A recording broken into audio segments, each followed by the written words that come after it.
Welcome back to the DutchRC channel for a product presentation.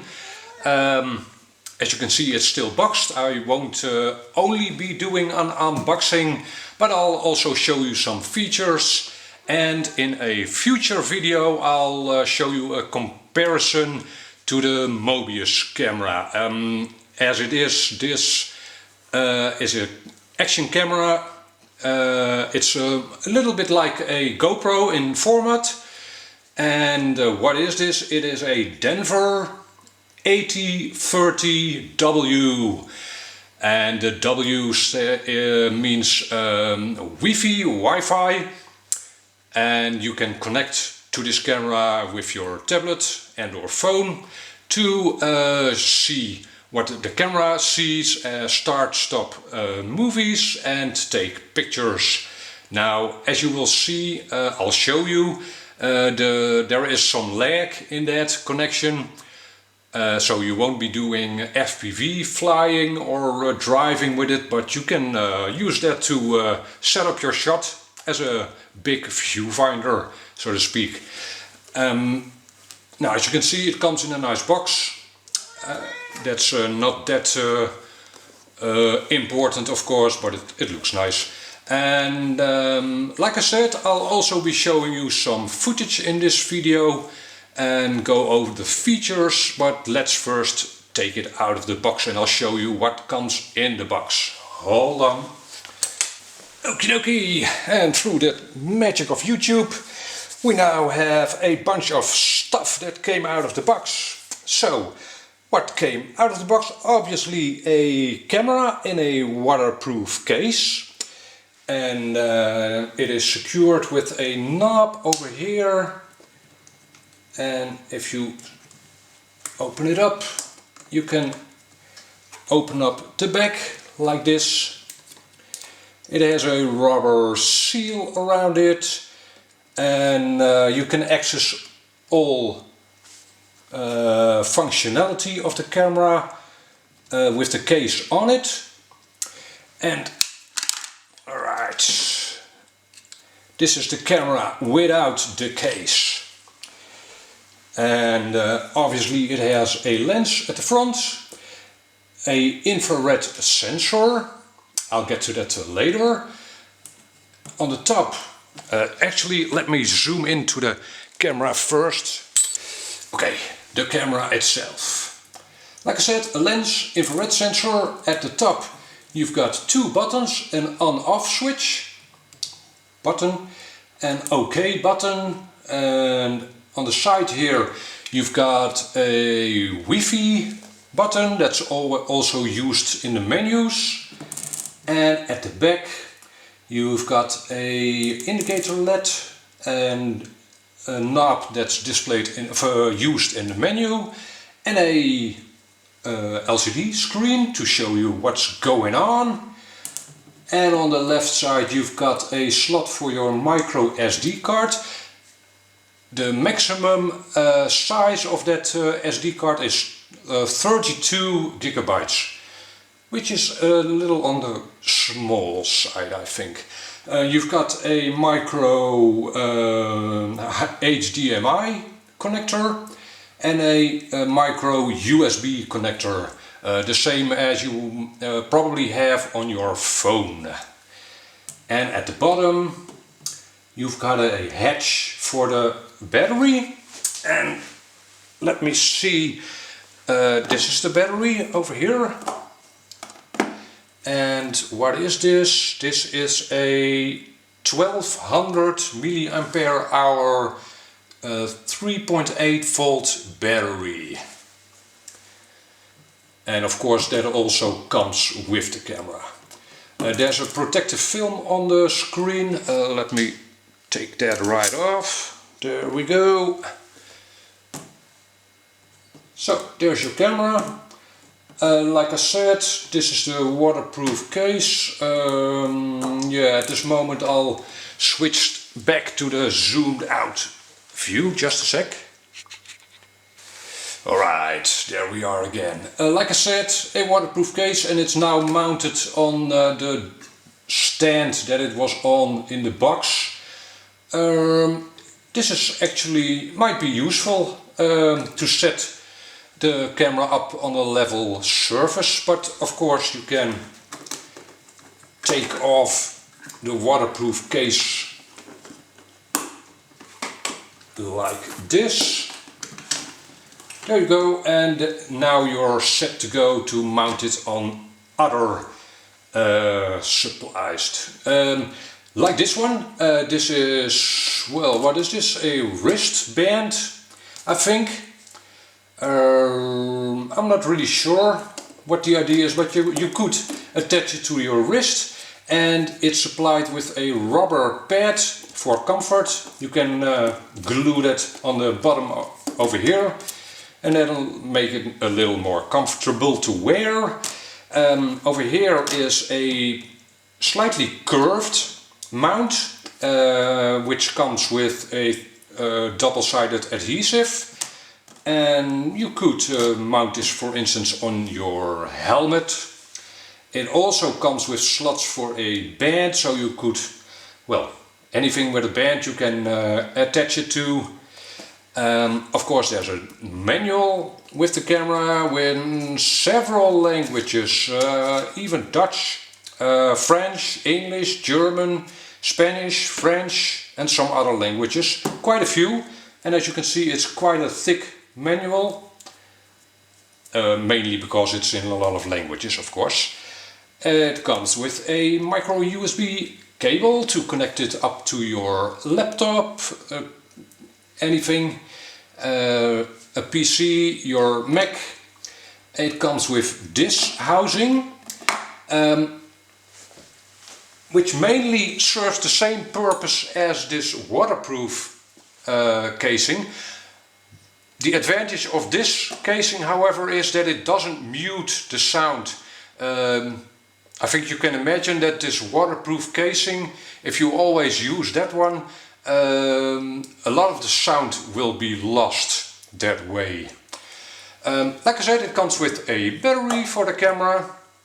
It comes with this mount, which is a mount for handlebars, for instance for your motorcycle or bicycle. But you can attach it to anything with a pipe, even a tripod. Actually, the camera doesn't come with a tripod connector, so this is useful for that. You can just attach it to the side of your tripod. Yeah, that could be useful. It comes with a remote. That remote is fitted on a wristband, which is convenient, I think.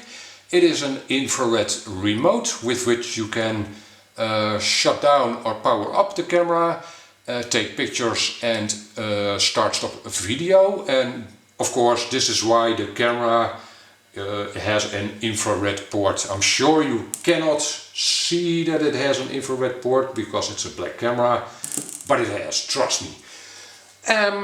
That's about it. That's all that came in the box. Next thing I'll show you the app. There's a free app for this Denver camera, and with that you can control the camera and see the live feed. Like I said, with a little bit of lag, but I'll show you that right now. Hold on. And there we go. We've got our trusty Denver camera, and I've got it in the non-waterproof case now. And we've got a tablet, an Android tablet in this case. And I forgot to tell you two things. It also comes with a suction thingy mount that you can use to attach it to your windshield of your car, or to your head if you've got a really shiny head.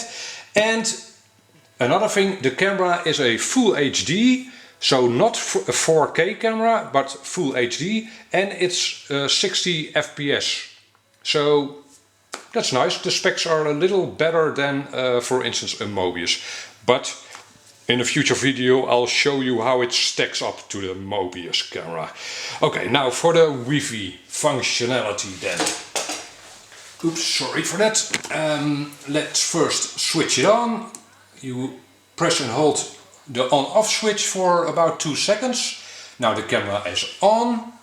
Then I switch on the Wi-Fi with the button on the side here.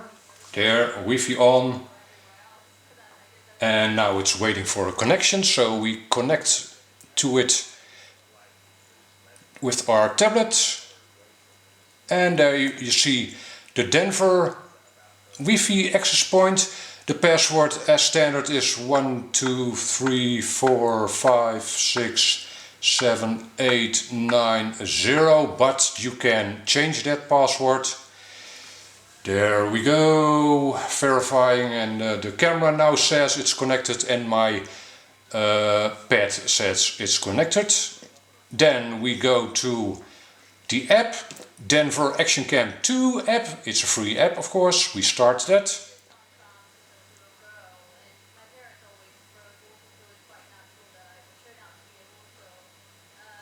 What's going on?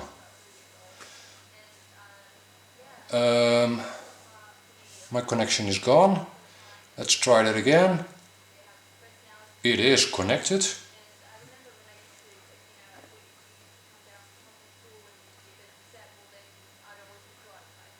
Okay, I don't know what was wrong there, but as you can now see, we can see what the camera sees. Yay, that's nice.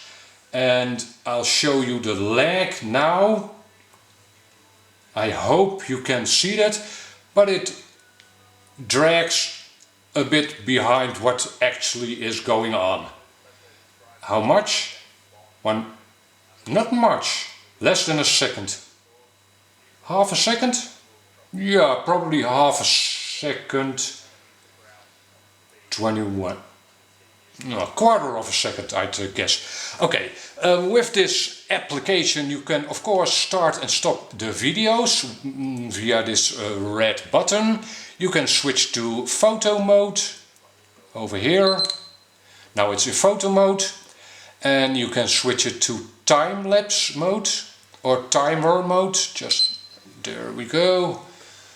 I haven't used that function yet. I'll probably show that in a future video what that does. Okay, and you can of course change settings. There we go. You can change the white balance, the frequency, it's at 60 Hz now. The camera format, the time-lapse mode, yeah, it's a time-lapse mode, okay. Time-lapse interval, time-lapse duration, upside. I'm not sure. I think you can change the orientation of the camera with that. You can change the Wi-Fi configuration, and in that screen you can change the Wi-Fi access point name and the password. Might be useful, I'm not sure. And you can see the app version, the product name, and the version of the firmware that's on the camera. There is a firmware version on the Denver site. I have not checked if that's a newer version than the one shipped on the camera. But you can of course change check that yourself. Okay, well that's about it. I think you can also, can you see files that are on the camera? I'm not sure. Yeah, you can check for files on the camera, and you can download them to your phone/pad. That might be useful, as the maximum card format is 32 gigabytes. That's not a lot, especially not if you're shooting in 60 FPS.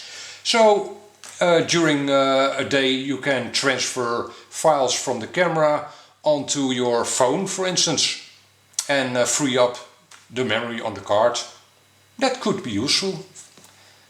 Okay, so as you can clearly see, I've now switched to a demo of the output of the camera.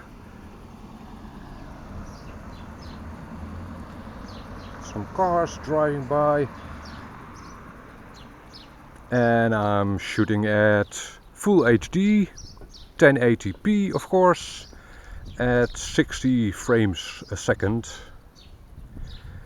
And the trees over here should give you a good impression of the finer detail.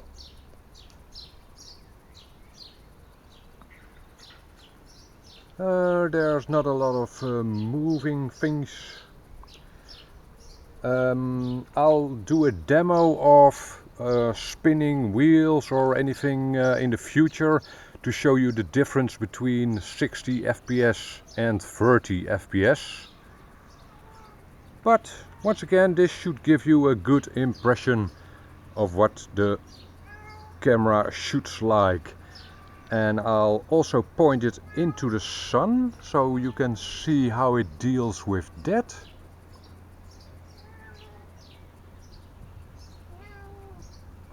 And you can probably also hear Onyx. Onyx. Hi Onyx. Alright, once again, this is enough I think for now for this video, and in future videos I'll show you a comparison between this Denver camera and a Mobius camera. Thanks for watching for now, hope it was useful. If you have any questions or remarks, please don't hesitate to comment, and see you back in another video. Bye bye.